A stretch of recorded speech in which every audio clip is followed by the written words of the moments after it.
Utah raptor prime is an incredibly aggressive subspecies of Utah raptor found on the island. It tends to travel in small hunting packs, attacking smaller prey with its sharp teeth and enlarged foreclaws. When hunting in packs, the pack leader can vocalize a signal that acts as a battle cry. Be prepared to run or fight if you hear the call of the Utah raptor. Once your fall is complete, stay close to the sanctuaries. Within them, small pockets of life still flourish in an otherwise barren garden. Beyond their spheres of influence, you will find an endless sea of decay, ruled by shadows and death. The first of these sanctuaries is the Great City. Though it is no longer a metropolis, a jungle blooms in its place, and you may find... From afar, it's hard to believe that Quetzalcoatlus is one of the largest avians on the island. It shares a similar silhouette with the pteranodon and nests near the absolute highest peaks. Upon closer inspection, though, Quetzalcoatlus is an enormous creature of tremendous power. I find it strange that such a large, imposing beast would be so skittish. Unlike other creatures of its size, it is more likely to flee than fight. I suppose the decision to flee from any trouble keeps the species alive on an island with so many dangerous predators. But then, how does it eat enough to sustain its massive size? Tamed Quetzalcoatlus have a very specific role on the island. Too slow to be an efficient local transport, and too weak to be an effective warbird. The tribes I have encountered tend to employ it as a mass carrier. Quetzalcoatlus is primarily used by these masters of the skies to safely carry vast quantities of supplies, creatures, and human cargo from one base. The wondrous properties of the flora on this island will never cease to amaze me. If I'd told my colleagues in London that I could create a concoction capable of erasing someone's memories, I'd be laughed out of the room and never invited to tea again. Yet here it sits, my mind wipe tonic. As usual, I've had tribal leaders groveling at the gates of Rockwell Manor just for the tiniest of samples, and for the recipe, oh, the bounties I've been offered. I'm not interested in their riches, though. I have their protection, supplies for my studies, and all the time in the world.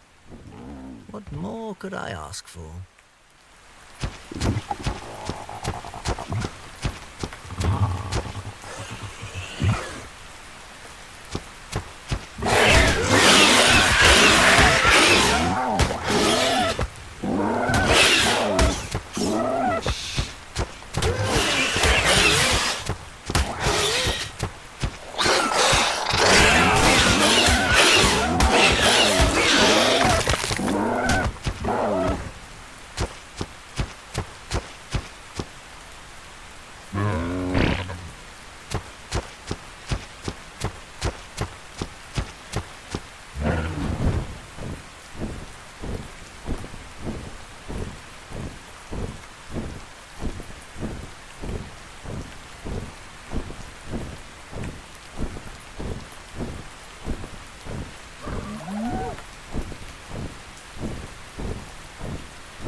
Megatherium formipava is one of the larger mammals on the island.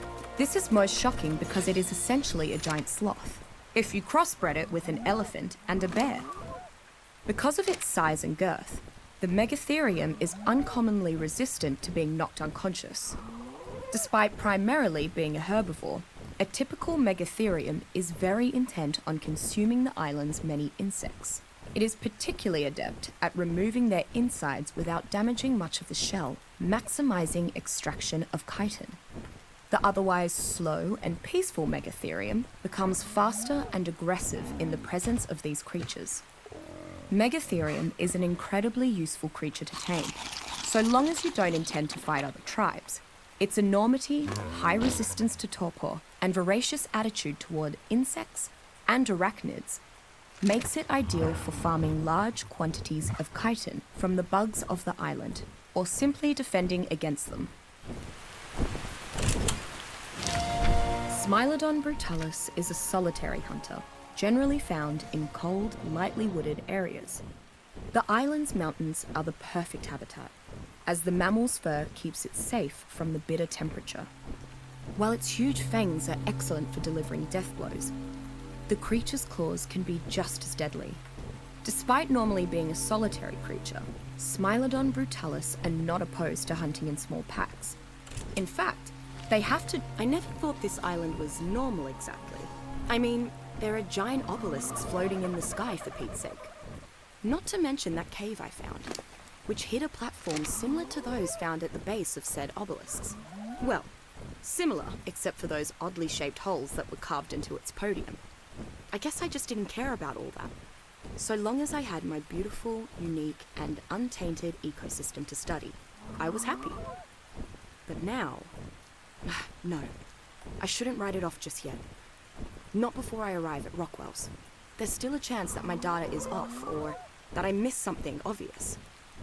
I won't give up on my paradise just yet.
Ugh.